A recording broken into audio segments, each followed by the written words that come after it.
Hello foodie friends! We're in the last of our Corny Souvenir cookbook series, and I'm a little bit excited about this one because we have already reviewed a wonderful and very excellent cookbook that quickly became our favorites. But this one so happened to be called Indian Cookin', and also, had, I guess, a similar theme to it. However, I noticed a very distinct difference that we'll talk about later in the show. Now, this one's pretty cute, but I can see here by this little sticker that my grandmother picked this up at Wall Drug. If you've never been there or never heard of it, do a quick Google search because the place is really cool. I've been there a couple of times and I've really enjoyed it. So it's kind of a little tourist trap situation out there, and they do sell a lot of souvenirs. Corny ones, cheap ones, expensive ones, it doesn't matter. The whole place is basically souvenirs. It looks like she only paid $1.25 for this. So you know what? Let's go ahead and start cooking and see if that $1.25 was worth it. Pause here to write down what you'll need to follow along. In a large bowl, mix together your flour, baking powder, and a pinch of salt. Then you'll add a little lard and knead that together. After you've mixed together your dry ingredients, go ahead and start adding a little bit of milk at a time until you get a good dough. According to the Navajo, fry bread was created in 1864 using the flour, sugar, salt, and lard given to them by the United States government during a forced march known as the Long Walk. As with any fried foods, go ahead and get your plate, paper towel, and tongs ready. Once your oil is hot, go ahead and drop the dough by the spoonfuls and allow to brown to a nice golden crispy color. The Long Walk was an attempted ethnic cleansing of the United States government of the Navajo people when they were forced off their land in Arizona and forced into New Mexico. The march was over 300 miles, and if you were unable to make it due to malnourishment or being elderly, you were allowed to die. Over 200 died on the first march alone, and the marches were continued until 1866. Once they're golden brown, after having turned them to make sure you got all sides, go ahead and place them on your paper towel to allow them to drain from some of the oil. No matter how you decide to view this fry bread, the most important part is to remember that this extremely simple bread of few ingredients holds a very complicated story of a very dark time in our American history. All right, fried food, let's just dig in. See what we got. Yep.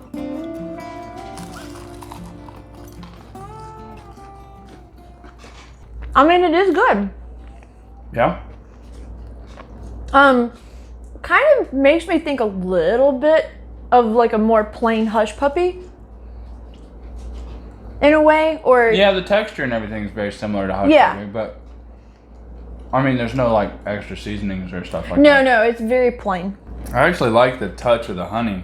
Mm-hmm. I had some fry bread in when I went on that mission trip to Africa, and it was very similar.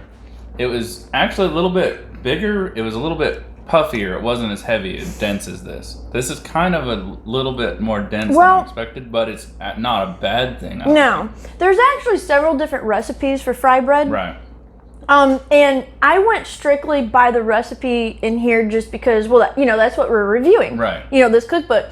But usually they kind of tend to flatten it out and let it puff out a little bit more, and that's what you make the base for your Indian taco. Okay. So I was a little bit surprised actually when the cookbook asked me to just drop it by the spoonful. Right. So this is a different, I don't know if this is maybe an older version of the fry bread, and the Indian taco just kind of came a little bit after the 1960s kind of thing. This is just a different weird one. Yeah, it could just be. Yeah. Now, here's where we get. I'm gonna go ahead.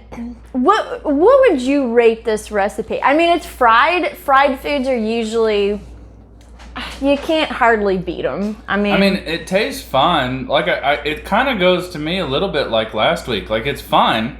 Right. Yeah. There's nothing like bad about it, but there's nothing really like impressive about it either. Right, and I think that's kind of the interesting concept. Yeah. About the fry bread, because this bread, and by the way, several different cultures do have a version of fried bread, and according to what I could kind of read about it and research, they're all born out of adversity. Right. And lean times. And unfortunately, and I kind of I will talk a little bit more about this in the voiceover while I'm actually putting it together, but this is specifically, and we even know the year, 1864. Oh, wow. That this fry bread first came from the Navajo being forced off of their land in Arizona and forced into, I believe it's New Mexico, but I'll look that up again. But this is, and to keep from starvation, this is all they had. I mean this is what the government gave them. Yeah. And it's kind of interesting too, because, my father grew up in a really poor area of North Georgia in the 50s and 60s. And that's kind of what the government did to them also. You would get giant sacks of flour, lard, sugar, and hunks of cheese. And that was expected to nourish you and keep you going. Right. Now, fortunately, my dad, also had farm animals and they hunted and they did so they supplemented that. However, during this forced march and subsequently, put on really kind of poor land. Yeah. I mean, obviously it wasn't land that was valuable because that's what our ancestors wanted. Right. So of course the colonists are going to keep the better land and then force these people onto a land that doesn't grow anything. So they really would. No, they couldn't really supplement. Kind of like, more poor white people were able to even later on. So it's like there's still that disparity because, to this day, my dad hates cheese because he was just forced to eat so much cheese. That's the only from the government. Yeah. But, if you think about it, my dad was still, even being dirt poor and white, and getting rations from the government, he was still in more of a place of privilege than their ancestors were in the 1800s. Yeah, just because he had land and could hunt. And a gun. And, ammo. And chickens. And a milk cow. And a spring house. And land that water. Could grow a garden. Yeah, exactly. I mean, North Georgia can actually grow food. Yeah. So that was something else too. Instead of just forcing people into like you can keep an area that livestock can't. Easier. You can keep right. You can grow your own garden easy. There's still this disparity between what we do to poor, I think, what we do to poor white people versus what we do to indigenous peoples and immigrants and stuff like that. Yeah. So. They're still right. So this is kind of one of those things. It's born out of that adversity. Yeah. So that kind of brings up the controversy. Like, is it, as our previous book suggests, this is kind of a slap in the face of what indigenous food would be like. It kind of is, because we do. And if you want to watch that video, we did this one not too long ago where Sean Sherman researches indigenous food and actually finds out what native cultures were eating prior to European colonization. Right. And the food is awesome. Now, he has a version, and we did it, the Indian taco, but he calls it the indigenous taco. And completely different. Oh, yeah. I mean, he doesn't even have flour. No, he doesn't use this as a base, And that's one of the reasons why I decided to do this out of this cookbook, to kind of show you the difference between pre-colonization, which would have been, this book, and post-colonization And then you go to this. And of course they didn't have the honey. We just did that because some people on the internet said that they use honey, jam, that kind of thing to kind of dress it up a little bit. But this would not have been the case. It would have been this plain dough, and that's it. Which will stave off hunger, but it doesn't do much else. No, it doesn't. It fills your belly, but no, I mean, there's no real And that's kind of something interesting too, because there's a bit of controversy with the fried bread amongst indigenous people, because some have kind of taken it and reclaimed it for their own and remade it, reinvented it, kind of, and then there's others who won't even touch it. Yeah. Because it's a symbol of oppression to them. Yeah, like I said, it's kind of like what he said, it's a symbol of what, we did to the indigenous people. Right. But at the same time... And the diseases that came after. Yeah. Because this isn't going to help keep you healthy. No. And there's all kinds of problems there. But there's also that other group that kind of looks at it as, well, this is the thing that kept us from starving to death. Right, right. So it's like...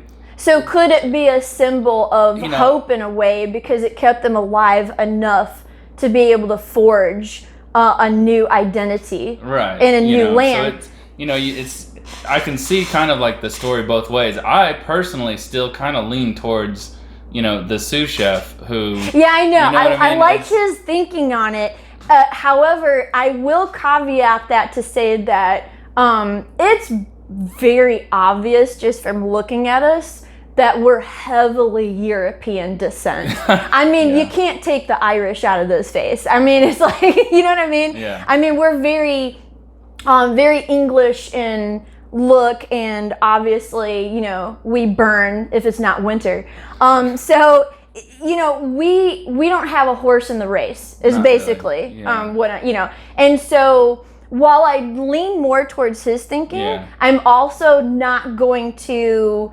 Obviously, I'm not going to say, oh, we got to take the fried bread away from, and never eat this again. It's a symbol of oppression. Right. Well, I mean, it was my ancestors doing the oppressing, so maybe I need to just step back and I would never tell anybody else how they can decide to, do their thing now. No, I mean, that's we don't. So I can definitely see the argument where, you want to take what you have and do the best you can with it. Right. And some of the stuff that they've done to dress it up is still extremely creative. And we could have done that. Yeah. I could have made the whole Indian taco and stuff like that and really show a real true difference.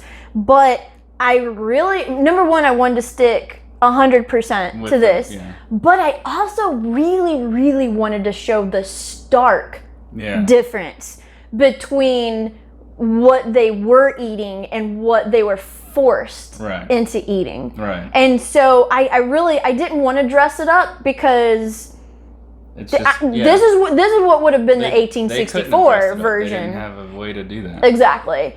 This recipe to me is kind of like I can see where it would be a symbol. Yeah, for both of those issues. It's definitely got a lot of story to it. Yeah, I mean, it really does. It tells the story of their oppression. Yeah, and to be able to pinpoint the exact year, I thought that was kind of cool too. Crazy. It was like, this is the year that, it all went downhill for us, and we have the food to prove it, kind of thing, you know.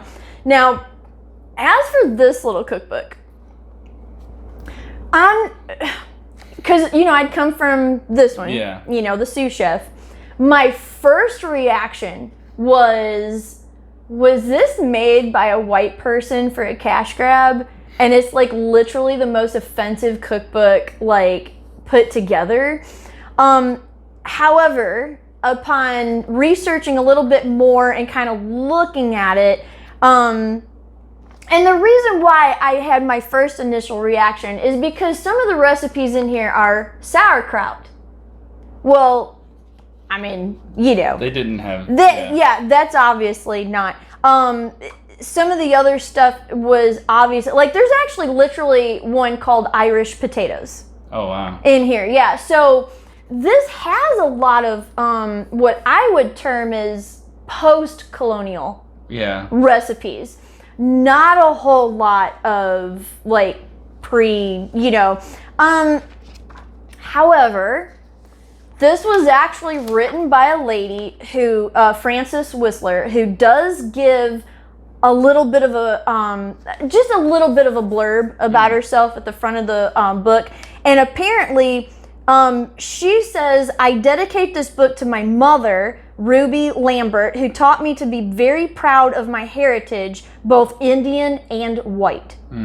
So she's of mixed heritage. And she put this together. So really, in a way, you could say that she kind of added recipes that were both of her ancestries. Yeah, and her heritage. So she kind of embraced both the good and the bad. Yeah. And so I don't want to be like, right. Oh, this is so offensive. Because it's legitimate. I mean, in a way, like I said, the whole book itself tells the story of what happened after. Yeah. You know what I mean? Like this is what they were before we came, and this is kind of what they are now. What happened after? You know what I mean? And it's like there's still that story there. There's still a certain amount of it's still part of the total story. Yeah, you can't erase either one. And I wouldn't. I wouldn't want to. You know what I mean? Because without all of it, it's hard to really wrap your brain around just how much happened. You know what I mean? Exactly. And so while I would say, now, would I recommend this cookbook? Obviously, I'm going to recommend this one. Oh, yeah. That one's amazing. But if you're ever, haunting eBay, I've seen this one on there plenty of times. There's also some other used bookstores online that you can purchase this from. Usually not that expensive. I've also seen it just like the last one where it's just kind of thrown into a whole box of vintage cookbooks. If you could get it that way and you really want to see it, or if you like collecting this kind of memorabilia, and you just want to add it to your collection, it's not a terrible thing to do. Just know kind of what you're getting into, that it's not going to be, it's certainly not Indian cooking. Right. That being said, it might be more or less what they still eat today to some extent. Well, yeah, that's true. You know what I mean? Yeah. But it's not the sous chef. It's not something. No, it's not. It's not extremely different from this to me is a misnomer. I think, like I said, that still has an interesting story to tell. As far as like the recipes themselves go, you read through the book, and honestly, it kind of makes you sad a little bit at to what. You know what I mean? Like, yeah, kind of like after you've read this one and then you read this one, you're just like, oh. I mean, yeah, you know what I mean? Like, really. I feel like kind of we butchered. I feel like we took so much away from them. You know what I mean? Yeah.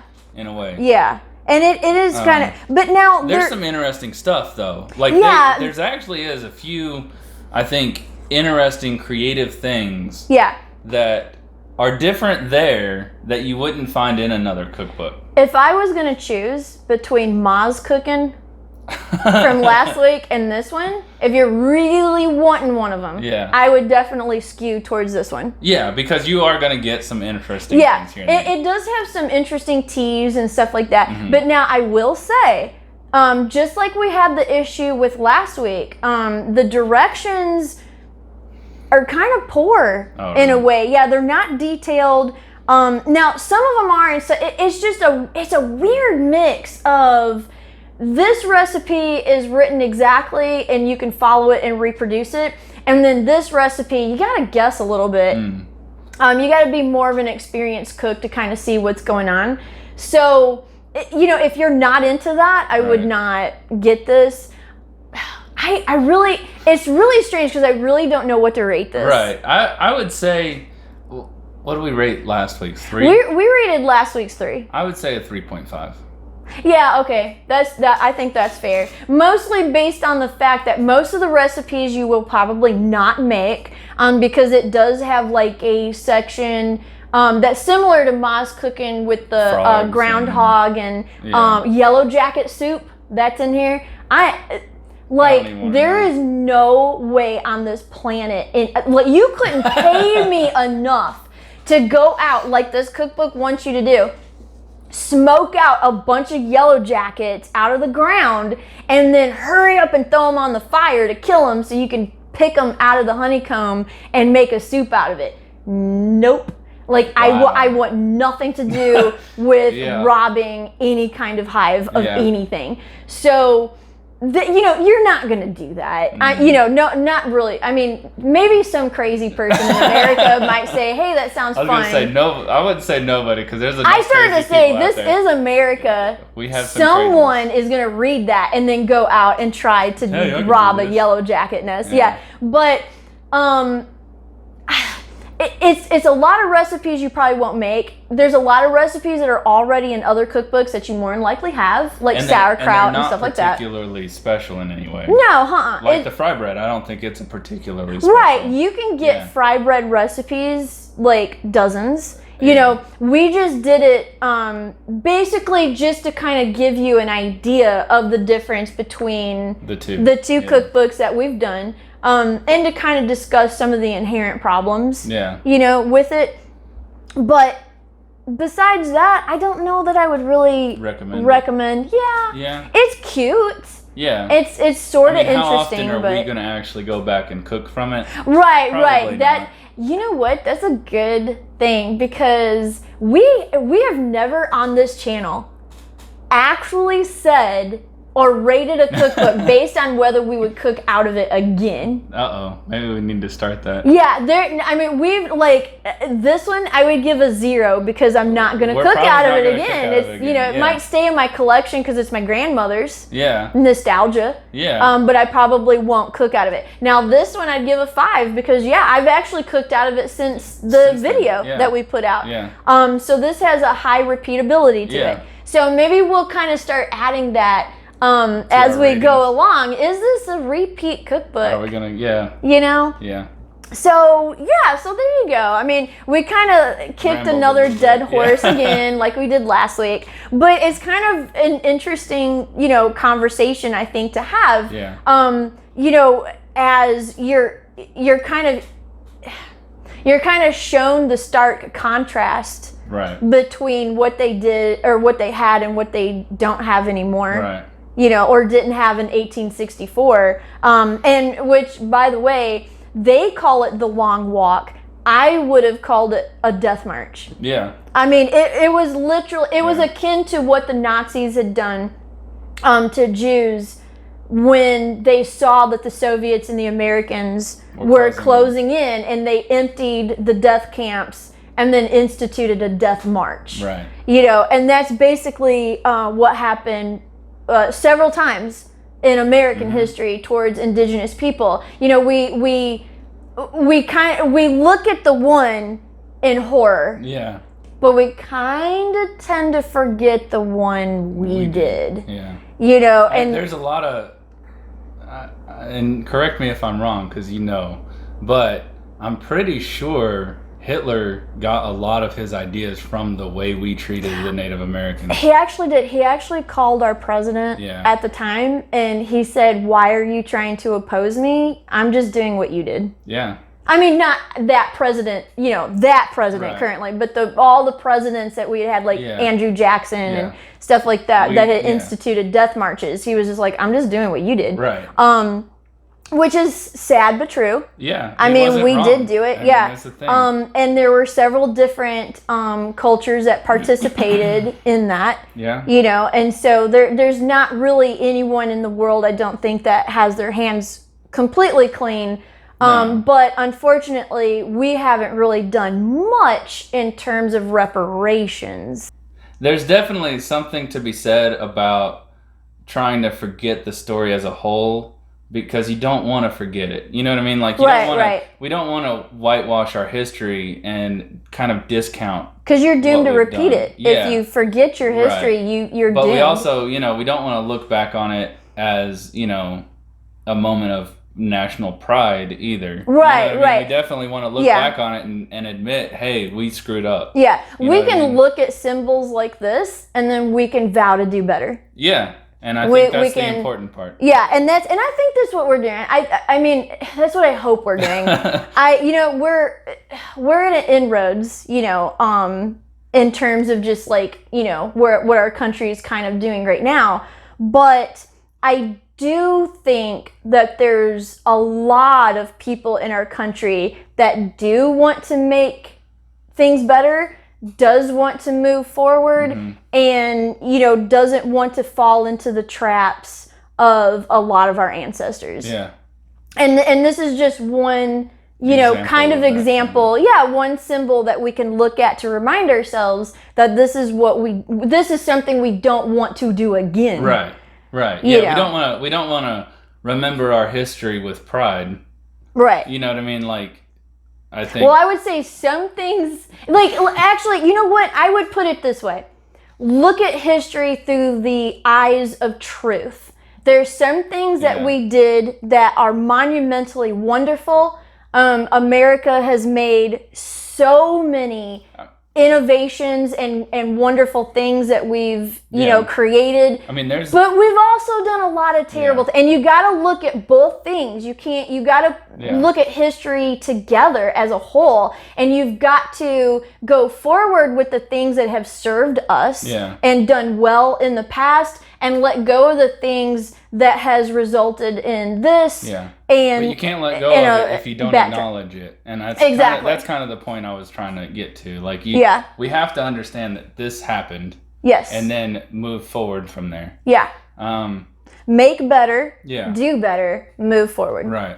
I think it's pretty impressive. Like, you know, a lot of other countries around the world have actually used the American Constitution as a basis for theirs. Because it was such a pivotal document at the time. Yeah. But what a lot of people don't admit is our Declaration of Independence was basically stolen from, like, it was basically almost plagiarized from the Iroquois nation. Oh, yeah. They had a wonderful constitution. Amazing constitution. Amazing government. Honestly, in a lot of ways, I think it was better than ours. Yeah. You know, but that's kind of lost to history too. Yeah. You know, so there's a lot of stuff there we need to do better to remember. And that's just little things that you can kind of keep in mind to, you know, help you move forward. But you know what? We have totally rambled again for way too long. Yeah. So we're going to go ahead and go. Really hope you enjoyed kind of the look at the different cookbooks and the difference in the food. I would still go ahead and recommend you trying this. Yeah, definitely.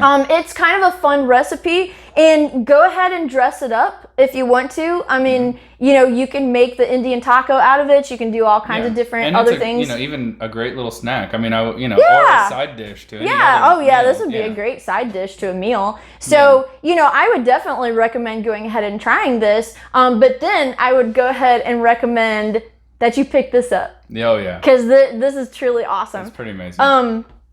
So that wraps up the Corny Souvenir Cookbook collection. Yeah. However, our road trip isn't done, because I found some, I guess what you would term actual cookbooks, instead of like the little souvenir pamphlets that my grandmother picked up from her travels from all over the United States.